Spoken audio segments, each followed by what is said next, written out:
Good morning, students. I am NIVEDITA SINGH of Marwadi College English Department. Today, I am going to take your online classes for elective English. As previously we have started novel The Financial Expert by R.K. Narayanan, we will continue this novel. Elective English fiction novel The Financial Expert by R.K. Narayanan. Main characters are Mriga, Dr. Paul, Mr. Madan Lal and Balu.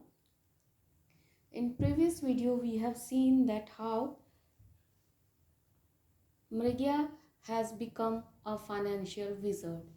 He was a very successful businessman now.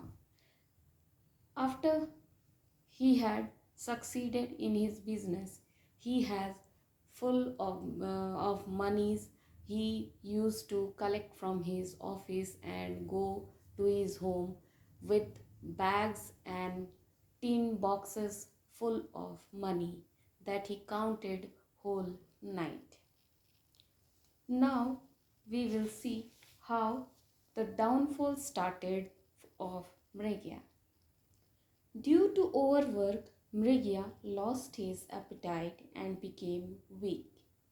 He had been skipping his morning food these days because he had lost the taste of it. He was advised to take a holiday at Kodaikanal Hills, but he could not afford it because of over business. Rest was not possible for him in life. He could get it only after his death. One evening, when his accountant Shastri was bundling up currency, Balu came in Mriga's office. Mriga felt happy, supposing he had come on a family trip. Soon the common topic of conversation seems to be over. Balu told his father that he wanted to talk to him seriously. Balu wanted his share from Mriga's wealth. Mriga slapped him and went forward towards his waiting car. The boy burst into tears and sobbed. Mriga left the office in a hurry, saying that Balu was being misled by someone, probably a lawyer who wanted an occupation. Then he drove off his car, leaving his son standing on the steps of the bank. Mriga felt restless, having his food. He walked down to Balu's house. He thought that Balu was genuinely hard up. When he came to Lawless Street Road, it was about 1 o'clock in the night. He stood before number 17, a fourth cross road, a small villa with a bluebell creeper over the gate post. It was this villa that he had grabbed from a man who could not pay the interest even after 2 years. He found the lights off. Mriga entered the house and called out Brinda to disclose himself. His daughter-in-law was surprised. He found Balu not in home. During his discussions with Brinda, Mriga came to know that Balu every day came home at night around 2 o'clock. Dr. Paul was his constant companion. They gathered in the house and played cards in the house of a theatrical agent. Brinda had learned from their servant that there were a lot of girls in the building. Mriga was torn between caution and rage. Mriga asked his daughter-in-law to go in and sleep. He would go home and see about next day. As he was closing the wicket gate behind him, Dr. Paul's baby Austin drew up. Balu got down from the car. There were some girls in the next seat of the car. Mriga could not restrain himself. The moment Dr. Paul was out of his car, Mrigia took off one of his sandals and hit him with it. He kept hitting out with such tremendous power and frequency that Paul could hardly protect himself. Mrigia turned on him, gave Balu a punch towards the gate. Balu echoed and hit his head on the gate post. His wife came down and the veranda steps with cry if he was hurt. Mrigia threatened the girls of dire consequences if they came to Balu's house again. But Dr. Paul went straight to a police station and recorded an immediate complaint of assault. The two actresses and Balu were his witness. Next morning, he went round to his business. He told them that Mrigia had assaulted him last night. He also spread rumors that Mrigia's financial position was weak.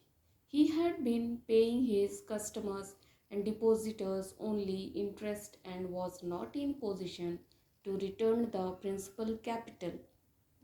As a result, people came to Mrigia to have their money returned. He became poor once again. No money was left with him. By about 4 o'clock, all the cash in the house was gone. All the sacks lay about empty and slack. Yet, peeping through the window, Mrigia fell unconscious. Mrigia asked his wife to call his brother. Mrigia asked his brother to call the police or else the crowd will kill them. They would set their house on fire. He also asked to bring a lawyer. He was filing insolvency petition at once. There was no other way out. Mrigia had become poor again. He relaxed completely. He lay on a mat with his eyes closed, his wife in the kitchen.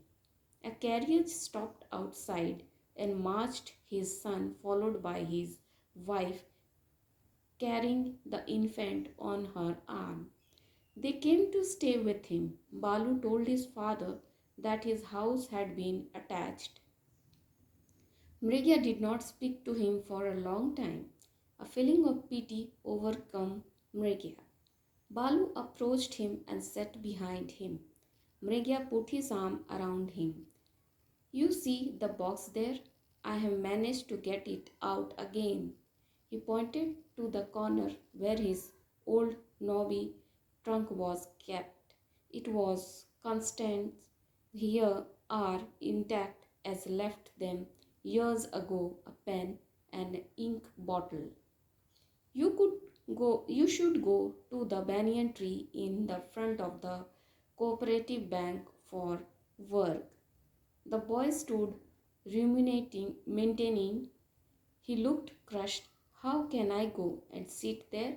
What will people think? After that, Mrigia said, very well then. If you are not going, I am going on with it as soon as I am able to leave this bed. Now get the youngster here. I will play with him. Life has been too dull without him in this house. So the downfall had been completed and Mrigia had to start his business once again from zero, again with the old place in the under the banyan tree and again with the old equipments. So Mrigia came to the place from where he had started. So this is the end of the novel and we will start another thing in our next video.